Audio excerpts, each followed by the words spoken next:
오늘 아침 신문 시작합니다.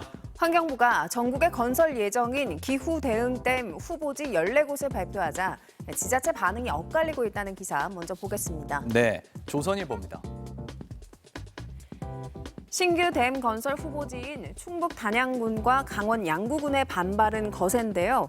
단양의 경우 1985년 충주댐을 건설해 당시 주민 12,000명이 이주했죠. 단양천에 댐을 지으면 단양 8경 중 3경이 사라져 관광산업이 타격을 입을 거란 우려가 크고요. 심각한 지역 소멸 현상도 가속화할 거라는 목소리도 나오고 있습니다. 강원 양구군 수입천에 춘천 의암댐보다 더 큰 댐이 들어설 수 있다는 소식에 양구 군민 일부는 멸종위기종 열목어 서식지인 수입천 상류 두타연이 수몰될 수 있다며 건설계획 백지화를 요구하고 있습니다. 반면 댐 건설 계획에 환영 목소리를 낸 지자체들은 주로 집중호우로 수해를 입었던 곳이고요. 강원 삼척시의 경우 오히려 댐 규모를 더 키워달라고 요구하고 있다고 신문은 전했습니다. 다음은 서울신문입니다. 서울 은평구 아파트에서 30대 남성이 일본도로 이웃 주민을 살해하는 사건이 발생하면서 도검 관리를 강화해야 한다는 목소리가 커지고 있습니다. 총포 소지자의 경우 3년에 한 번씩 허가서를 갱신해야 하지만 도검은 이런 의무가 없는 게 문제로 지적되는데요.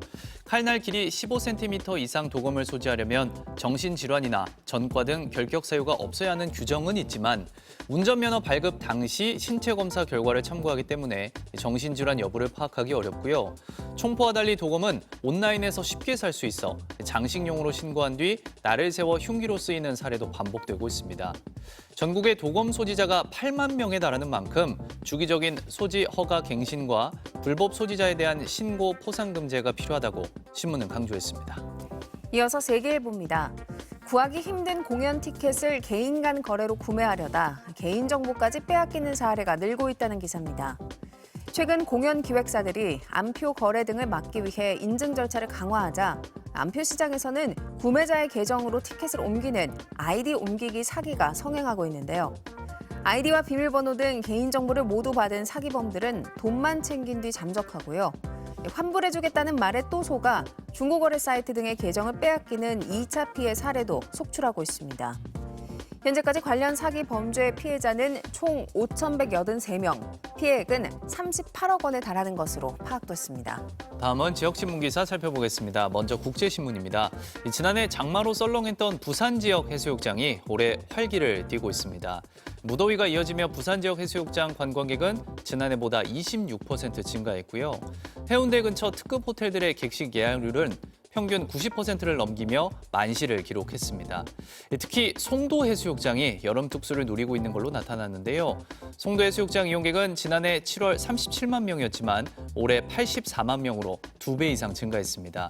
큰 규모의 숙박시설이 문을 열고 최근 외국인 관광객 수가 늘어난 영향이라고 신문은 분석했습니다. 끝으로 재민일보입니다.